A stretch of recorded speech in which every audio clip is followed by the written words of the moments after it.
कि column A वाले जो स्टेटमेंट्स हैं उनसे रिलेटेड जो स्टेटमेंट्स कॉलम बी में है उनको ढूंढकर आप उसके सामने उसी सीक्वेंस में, फॉर एग्जांपल नंबर 1 में जो एक क्वेश्चन है तो उसका आप कॉलम सी में नंबर 1 में ही लिखेंगे जो स्टेटमेंट है कॉलम बी में। तो दो तरीके हैं जी, एक तो आप एरो की मदद से कि सी कॉलम मौजूद ही ना हो, और दूसरा आप उसमें कॉलम सी भी लगे। Another type of matching test item is constructed similarly to a multiple choice question, except that there may be more than one answer selected.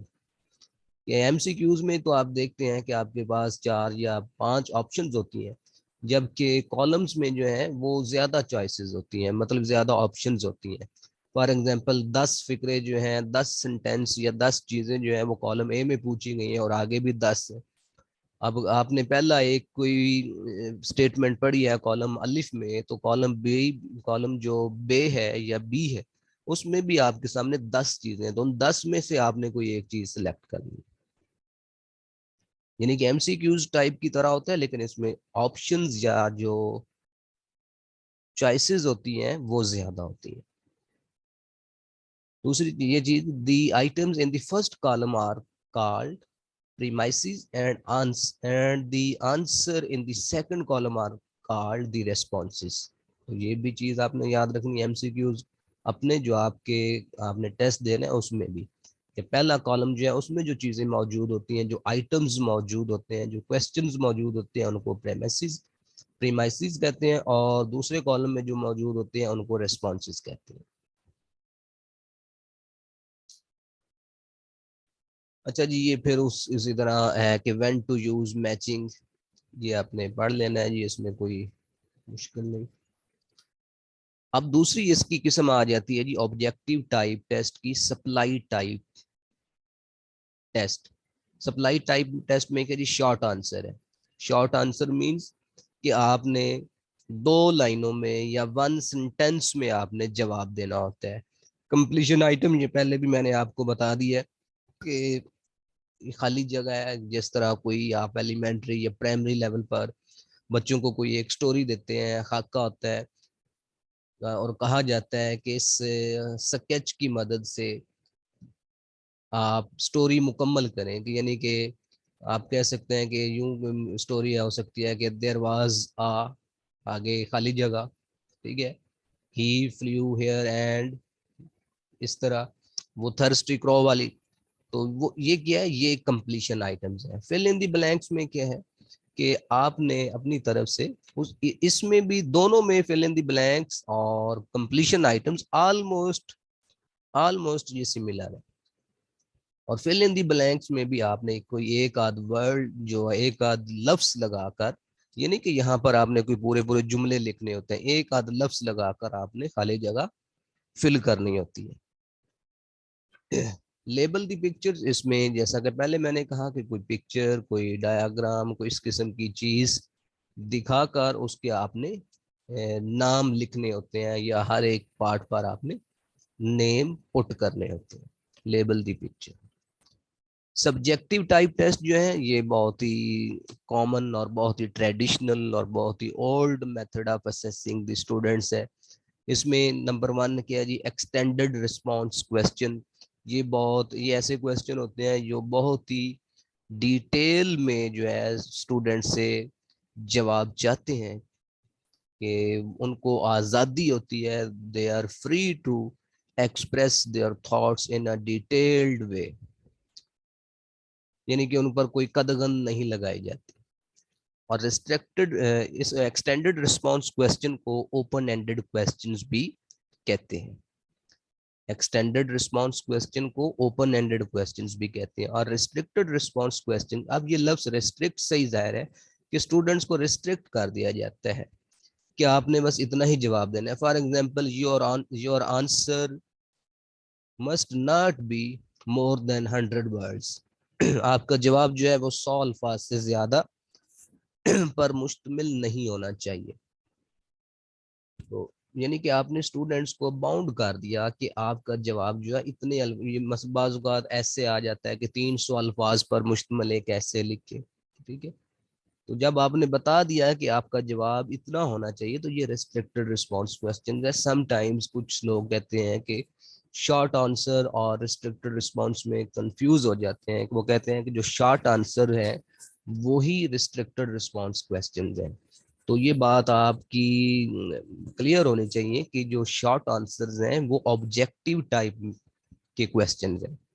Short answers जो हैं वो ऑब्जेक्टिव टाइप के क्वेश्चंस हैं और restricted response question जो हैं वो subjective या ऐसे टाइप टेस्ट जो हैं उसके अंडर आते हैं।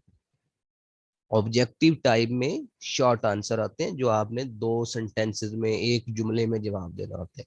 और रिस्ट्रिक्टेड रिस्पांस में जो है, जो एग्जामिनर होता है वो रिस्ट्रिक्ट कर रहा है स्टूडेंट्स को कि your answer should not exceed 50 words, 100 words. ठीक। जबकि एक्सटेंडेड रिस्पांस क्वेश्चन में आप कह सकते हैं कि क्रिटिकली एनालाइज द जीन पियाजे थ्योरी ऑफ कॉग्निटिव डेवलपमेंट। ये एक्सटेंडेड रिस्पांस क्वेश्चन में। तो अगर ये कह दिया जाए कि राइट ब्रीफ नोट या briefly describe the sensory motor stage of Jean पियाजे थ्योरी ऑफ कॉग्निटिव डेवलपमेंट, तो ये रिस्ट्रिक्टेड रिस्पांस क्वेश्चन।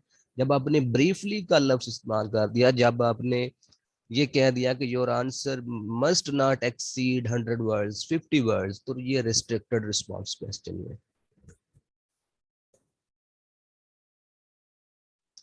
नेक्स्ट है जी students comparison test.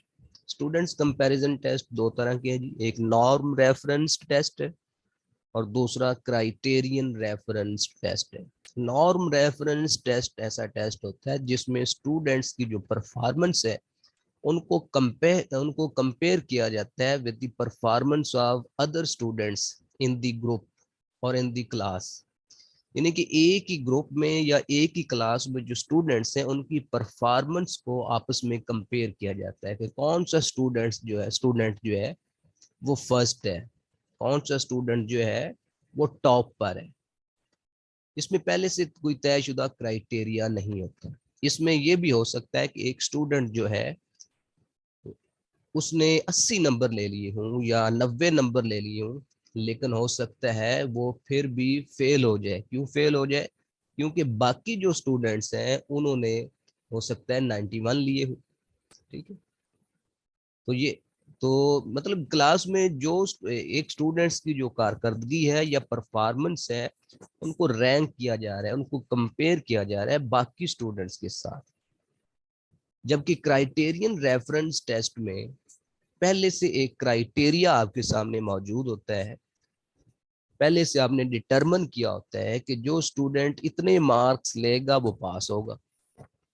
For example आप कहते हैं कि आपने एक टेस्ट लिया और आपने कह दिया कि 50 नंबर वाला पास है, तो अब जिसने भी 50 नंबर ले लिए वो पास है, या 33, तमाम जिसने भी 33 नंबर लिए वो पास हो गए।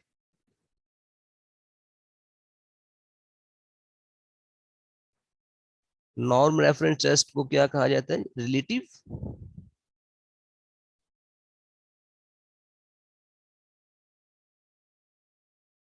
ओके जी, आई विल चेक।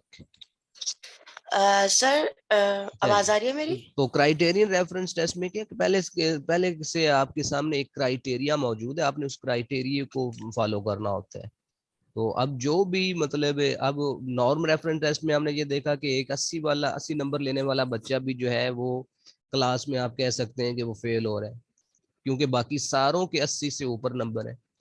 और यहाँ पर जो जितने भी स्टूडेंट्स हैं जिन्होंने 33 मार्क्स लिए वो सारे पास हैं, 33 से कम वाले सारे ही फेल है। तो ये क्राइटेरियन रेफरेंस टेस्ट है। अच्छा, उसके अलावा अभी हमारे पहले पेज पर वापस आते हैं जी।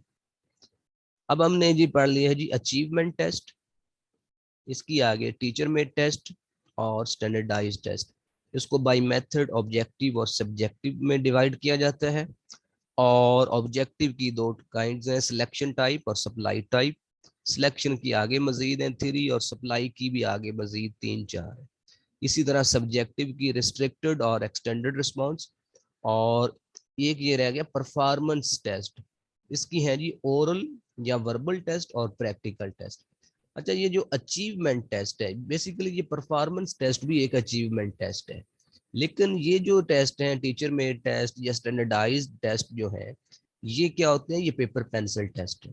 परफॉर्मेंस टेस्ट में आप जस्ट वर्बली या ओरली जबानी टेस्ट लेते हैं या प्रैक्टिकल टेस्ट लेते हैं। उसके अलावा स्टूडेंट्स कंपैरिजन टेस्ट हमने पढ़ लिया जी, नॉर्म रेफरेंस टेस्ट और क्राइटेरियन रेफरेंस टेस्ट। अभी हमारा एक रहता है जी साइकोलॉजिकल टेस्ट। ये इंशाल्लाह हम जब साइकोलॉजी पढ़ेंगे तो उसमें, क्योंकि ये साइकोलॉजी से रिलेटेड है, तो उसमें हम इनको देखेंगे। Personality test, intelligence test, aptitude test और एटीट्यूड टेस्ट। ये हम साइकोलॉजी जब स्टार्ट करेंगे तो उसमें इसको इंशाल्लाह हम डिस्कस करेंगे। तो कल इंशाल्लाह हमारा जो टॉपिक होगा वो होगा जी क्वालिटीज ऑफ या करेक्टरिस्टिक्स ऑफ या characteristics of a good test. एक अच्छे टेस्ट की खूबियां या करेक्टरिस्टिक्स क्या क्या होती हैं, वो रिलायबिलिटी है, वैलिडिटी है, ऑब्जेक्टिविटी है, तो इस तरह की चीजें हैं। तो उसमें फिर रिलायबिलिटी क्या है, रिलायबिलिटी की इकसाम है, वैलिडिटी क्या है, वैलिडिटी की भी इकसाम है, फिर ऑब्जेक्टिविटी है, यूजेबिलिटी है, एडिक्वेसी है। इस तरह की चीजें जो है, ये कल हम क्वालिटीज ऑफ गुड टेस्ट जो है ये इंशाल्लाह हम पढ़ेंगे। ओके जी, इसके साथ ही हमारा आज का ये सेशन कंप्लीट होता है जी। See you tomorrow, till then अल्लाह हाफिज।